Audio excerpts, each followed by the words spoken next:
Good evening, sir. Good afternoon.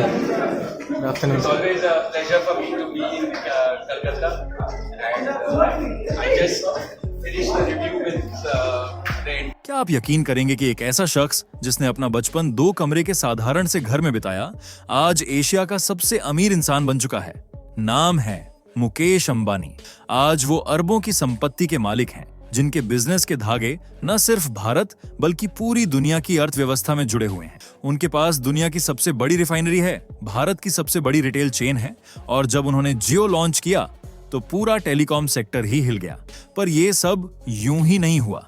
इस मंजिल तक पहुंचने के लिए उन्होंने और उनके परिवार ने जो संघर्ष झेले हैं, जो फैसले लिए हैं, वो एक आम आदमी के लिए कल्पना से भी परे हैं। तो आज की इस कहानी में हम जानेंगे कैसे धीरूभाई अंबानी की मेहनत ने मुकेश की नींव रखी, क्यों मुकेश ने अमेरिका का स्टैनफोर्ड यूनिवर्सिटी छोड़ दी, और कैसे सिर्फ 14 साल की उम्र में उन्होंने दुनिया की सबसे बड़ी कंपनियों को टक्कर देना शुरू कर दिया। कहानी सिर्फ पैसों की नहीं है, ये कहानी है सपनों की, संघर्ष की और उस सोच की जो एक पूरी पीढ़ी को प्रेरित करती है। तो बने रहिए हमारे साथ, क्योंकि मुकेश अंबानी की असली कहानी अब शुरू होती है। किसी भी ऊंची इमारत की नींव जमीन में गहरी होती है, और मुकेश अंबानी की सफलता की नींव थे उनके पिता धीरूभाई अंबानी। आज जिनके नाम पर अरबों का बिजनेस चलता है, वही धीरूभाई कभी पेट्रोल पंप पर तेल भरते थे। गुजरात के छोटे से गांव चोरवाड़ में जन्मे उन्होंने कम उम्र में ही काम शुरू कर दिया। लेकिन सपनों की ऊंचाई तब तय होती है जब इंसान अपनी सीमाओं को पहचानने से इनकार कर दे। सिर्फ 18 साल की उम्र में धीरूभाई यमन चले गए। वहां एक बंदरगाह पर मामूली क्लर्क की नौकरी करने लगे, लेकिन उनकी नजरें हमेशा मौके की तलाश में रहती थीं। वो एक वाकया हमेशा याद रखा जाता है, जब उन्होंने नोटिस किया कि यमन में इस्तेमाल होने वाले रियाल के पुराने सिक्कों में असली चांदी होती थी, जिसकी कीमत उनके अंकित मूल्य से कहीं ज्यादा थी। ये जानकर उन्होंने वो सिक्के बड़ी मात्रा में इकट्ठा करना शुरू किया, फिर उन सिक्कों को गलाकर चांदी बेच दी, और यहीं से बिजनेस माइंडसेट की शुरुआत हुई। धीरे धीरे उन्होंने समझा कि असली दौलत कहाँ है, अपने दिमाग की चालाकी और मौके पहचानने की कला में। 1958 में उन्होंने यमन की नौकरी छोड़ भारत लौटने का फैसला किया। जेब में ज्यादा पैसे नहीं थे, पर आंखों में सपनों की कोई कमी नहीं थी। भारत आकर उन्होंने छोटे स्तर पर कपड़ों और मसालों के व्यापार से शुरुआत की। पहले दूसरों को धागा सप्लाई किया, फिर खुद कपड़ा बनाना शुरू किया। यही से जन्म हुआ विमल ब्रांड का, जो हर भारतीय घर में जाना पहचाना नाम बन गया। धीरूभाई ने सिर्फ व्यापार नहीं, उन्होंने एक सोच बनाई, एक सोच कि अगर साधारण इंसान में हिम्मत हो तो वो दुनिया बदल सकता है। और यही सोच उन्होंने अपने बेटे मुकेश अंबानी में उतार दी।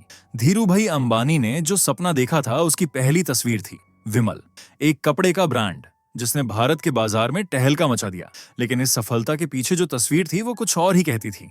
मुकेश अंबानी का जन्म 1957 में हुआ, जब उनका परिवार अब भी संघर्ष कर रहा था। वो आलीशान एंटीलिया में नहीं, बल्कि मुंबई के एक साधारण 2 कमरों वाले फ्लैट में रहते थे। छोटे से घर में बड़ी सोच पली बड़ी। बचपन में मुकेश अपने 3 भाई बहनों के साथ उसी घर में रहते थे। स्कूल के बाद कभी पावर कट होता तो मोमबत्ती की रोशनी में होमवर्क होता। टीवी नहीं था, पर कहानियों की दुनिया जिंदा थी। क्रिकेट खेलना, दोस्तों के साथ साइकिलिंग करना, उनका बचपन किसी आम भारतीय मिडिल क्लास बच्चे जैसा ही था। उन्होंने पेडर रोड स्थित हिल ग्रेन्स हाई स्कूल में पढ़ाई की, जहां उनके करीबी दोस्त आनंद जैन भी पढ़ते थे, जो आगे चलकर उनके बिजनेस सहयोगी बने। इसके बाद उन्होंने सेंट जेवियर कॉलेज मुंबई में दाखिला लिया। वहीं से उनकी सोच में पहली बार बिजनेस की झलक दिखनी शुरू हुई। धीरूभाई अंबानी का मानना था कि बच्चों को सिर्फ किताबें नहीं, असल जिंदगी के सबक भी मिलने चाहिए। इसलिए उन्होंने अपने बेटों को कभी रईसों की तरह नहीं पाला, बल्कि जमीन से जुड़ा रखा। मुकेश अंबानी को बचपन में ही सिखाया गया कि पैसा मेहनत से आता है और हर रुपया सोच समझकर खर्च करना चाहिए। शायद यही वजह थी कि आज अरबों का मालिक होने के बावजूद उनमें वो मिट्टी की खुशबू अब भी बाकी है। रिलायंस की शुरुआत भले ही कपड़ों से हुई हो, लेकिन ये परिवार की जड़ें थीं, जो मिट्टी में थीं, मजबूती में नहीं। यहीं से शुरुआत होती है उस सफर की, जो एक साधारण बच्चे को $1 बिलियन साम्राज्य की ओर ले जाने वाला था। मुकेश अंबानी ने अपनी शुरुआती पढ़ाई पूरी करने के बाद अपने सपनों को और ऊंचाई देने का फैसला किया और चले गए अमेरिका, स्टैनफोर्ड यूनिवर्सिटी में MBA करने। स्टैनफोर्ड वो जगह जहां दुनिया के सबसे तेज दिमाग अपने विचारों को आकार देते हैं। टेक्नोलॉजी, इनोवेशन और फाइनेंस की दुनिया में कदम रखने वाले मुकेश भी वहां कुछ बड़ा सीखना चाहते थे, पर किस्मत को शायद कुछ और ही मंजूर था। जब वो अमेरिका में पढ़ाई में डूबे हुए थे, उसी दौरान भारत में एक अहम मोड़ आया।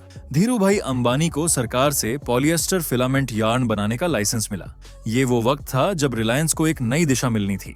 एक बड़ा प्रोजेक्ट महाराष्ट्र के पातालगंगा में एक मैन्युफैक्चरिंग प्लांट लगने वाला था और इसके लिए धीरू भाई को अपने सबसे भरोसेमंद इंसान की जरूरत थी। वो इंसान थे ये मुकेश। धीरू भाई ने अमेरिका में अपने बेटे को फोन किया और कहा, अब तुझे घर लौटना होगा। ये फैसला आसान नहीं था। एक तरफ दुनिया की टॉप यूनिवर्सिटी, दूसरी तरफ पिता की आवाज। लेकिन मुकेश ने बिना देर किए स्टैनफोर्ड की पढ़ाई अधूरी छोड़ दी और वापस भारत लौट आए।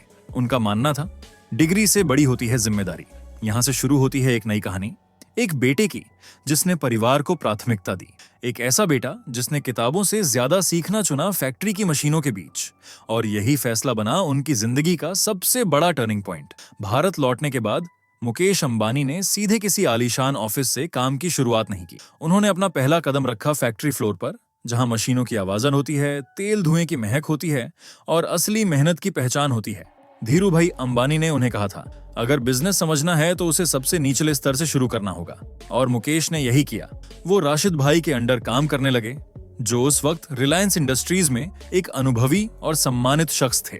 उन्होंने मुकेश को हर वो चीज सिखाई जो एक सफल मैन्युफैक्चरिंग यूनिट चलाने के लिए जरूरी थी। मशीन कैसे काम करती है, वर्कर्स की समस्याएं क्या होती हैं और कैसे एक छोटी गलती भी लाखों का नुकसान कर सकती है। मुकेश घंटों फैक्ट्री में बिताते, टेक्निकल रिपोर्ट पढ़ते और छोटी छोटी डिटेल्स को समझते। उन्होंने सिखाया कि लीडरशिप सिर्फ आदेश देने में नहीं, जिम्मेदारी उठाने में होती है। 1985 में उनके बड़े भाई की मृत्यु हुई, एक गहरा पारिवारिक झटका। और फिर 1986 में उनके पिता धीरू भाई अंबानी को ब्रेन स्ट्रोक आया। अचानक ही पूरा भार मुकेश और उनके छोटे भाई अनिल के कंधों पर आ गया। पर मुकेश पीछे नहीं हटे। उनकी सोच थी, जब पिता की छाया ना हो तो उनकी सीख को छाया बना लो। वो न सिर्फ रिलायंस के मौजूदा बिजनेस को संभालने लगे, बल्कि उसमें नई जान फूंक दी। टेक्नोलॉजी, प्रोडक्शन और लॉजिस्टिक्स, हर क्षेत्र में उन्होंने सुधार करना शुरू किया। धीरे धीरे मुकेश अंबानी सिर्फ धीरू भाई के बेटे नहीं रहे, वो रिलायंस के भविष्य बन चुके थे। और यहीं से उनकी असली लीडरशिप यात्रा शुरू हुई। 2002 में जब धीरू भाई अंबानी का निधन हुआ, उन्होंने पीछे एक विशाल साम्राज्य छोड़ा, लेकिन कोई औपचारिक वसीयत नहीं। दोनों भाई मुकेश और अनिल रिलायंस इंडस्ट्रीज को मिलकर चला रहे थे। बाहर से सब कुछ सामान्य लगता था, लेकिन अंदर से एक संघर्ष की आग सुलग रही थी। दोनों की सोच अलग थी। मुकेश दीर्घकालिक निवेश, टेक्नोलॉजी और संरचना पर ध्यान देने वाले, अनिल तेज फैसलों के हिमायती, फाइनेंस और मीडिया की ओर झुकाव रखने वाले। जल्द ही मतभेद खुलकर सामने आने लगे। मीटिंग्स में टकराव, मीडिया में अटकलें और परिवार के भीतर बढ़ता तनाव। भारत के सबसे सफल बिजनेस परिवार में सामंजस्य की कमी दिखने लगी। बिजनेस जगत और देश भर की नजरें इस पर टिकी थीं। क्या ये परिवार बिखर जाएगा? 2005 में अंततः कोकिलाबेन अंबानी, धीरू भाई की पत्नी, ने मध्यस्थता की।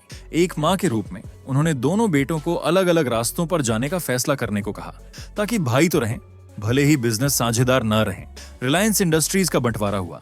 मुकेश अंबानी को मिला रिलायंस इंडस्ट्रीज लिमिटेड और पेट्रोकेमिकल्स बिजनेस। अनिल अंबानी को मिला टेलीकॉम, एनर्जी और फाइनेंशियल सर्विसेज। ये सिर्फ संपत्ति का बंटवारा नहीं था, ये रिश्तों और सपनों का बंटवारा था। पर मुकेश ने इसे एक नई शुरुआत की तरह देखा।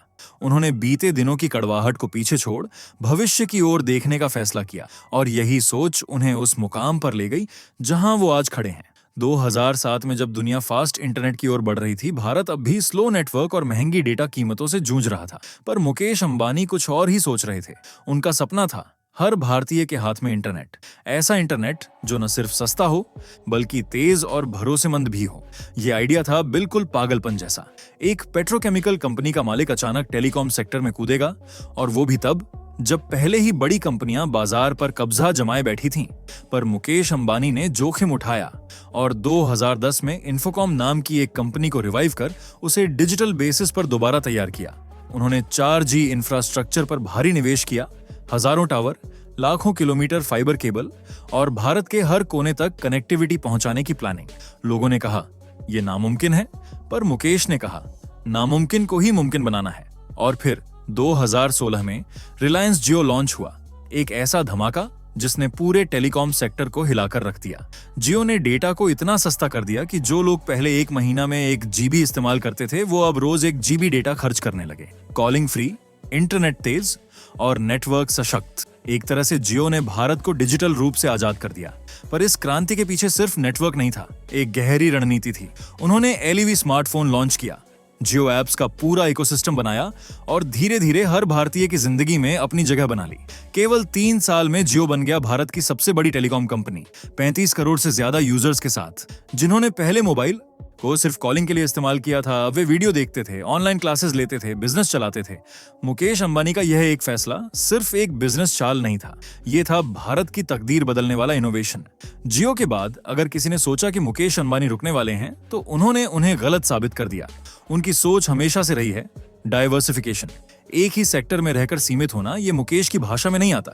उनकी सबसे बड़ी ताकत बनी जामनगर रिफाइनरी, जो दुनिया की सबसे बड़ी पेट्रोलियम रिफाइनिंग सुविधा है। यहाँ हर दिन लाखों बैरल कच्चा तेल प्रोसेस किया जाता है और इससे रिलायंस को एक ऐसा फाइनेंशियल बूस्ट मिला जो स्थिर और विशाल था।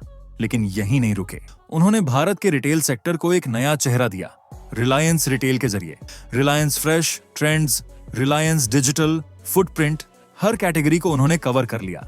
छोटे शहरों से लेकर मेट्रो सिटी तक आज देश भर में 15,000 से ज्यादा स्टोर्स हैं। इन स्टोर्स में सिर्फ सामान नहीं बिकता, वहां एक सपना बिकता है कि भारत में बना बिजनेस भारत के लोगों के लिए भारत के हर कोने तक पहुंच सकता है। और फिर बात आती है मीडिया और एंटरटेनमेंट की। Network 18, CNN, IBN, Colors TV, Jio cinema, Jio Saavn. Mukesh Ambani ने वो प्लेटफॉर्म्स खरीदे जहां से लोगों की राय बनती है, खबरें बनती हैं और देश की दिशा तय होती है। उन्होंने सिर्फ पैसा नहीं बनाया, उन्होंने ऐसा साम्राज्य बनाया जो हर सेक्टर में मौजूद है। Energy, telecom, retail, media, technology. आज अगर आप सुबह उठते हैं, नाश्ता करते हैं, टीवी देखते हैं, फोन पर इंटरनेट यूज करते हैं, गैस का चूल्हा जलाते हैं, तो कहीं ना कहीं आप रिलायंस की दुनिया का हिस्सा बन चुके होते हैं। ये कोई इत्तेफाक नहीं, ये है दूरदर्शिता और विस्तार की रणनीति। मुकेश अंबानी की कमाई का राज सिर्फ पेट्रोल, डेटा या स्टोर्स नहीं है, असल में उनके अरबों की नींव बनी है। सोच, धैर्य और दूरदृष्टि। उन्होंने जो कुछ भी किया वो एक दिन में नहीं हुआ।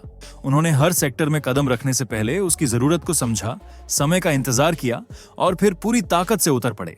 चांस नहीं लिया, उन्होंने मौके बनाए। जब सब 2G पर अटके थे, वो 4G के लिए तैयारी कर रहे थे। जब रिटेल सेक्टर में लोग डरे हुए थे, वो गांव-गांव दुकानें खोल रहे थे। जब सबने मीडिया को सिर्फ एंटरटेनमेंट समझा, उन्होंने उसे स्ट्रेटेजिक कम्युनिकेशन टूल बनाया। उनकी सोच हर कदम पर यही रही, लंबी दौड़ के लिए तैयारी करो। और सबसे बड़ी बात, चाहे वो कितने भी ऊंचे पहुंच गए हों, उन्होंने अपनी जड़ों को कभी नहीं छोड़ा। परिवार उनके लिए अब भी उतना ही अहम है जितना बिजनेस। तो अब सवाल आपसे है, अगर आप मुकेश अंबानी की जगह होते, क्या आप स्टैनफोर्ड छोड़ पाते? क्या आप 14 साल की उम्र में मशीनों के बीच काम करना चुनते? क्या आप विवादों से ऊपर उठकर देश के लिए विजन बना पाते? क्योंकि अमीरी सिर्फ पैसा नहीं है, वो एक सोच है, एक निर्णय लेने की ताकत और एक समर्पण जो हर कोई नहीं निभा सकता। और शायद यही है मुकेश अंबानी की असली कमाई। दोस्तों, आपके स्क्रीन पर 2 और वीडियो दिख रही हैं, जिसे देखने के लिए आप स्क्रीन पर क्लिक करें। दोनों देखिएगा, बहुत अच्छी वीडियो बनी है।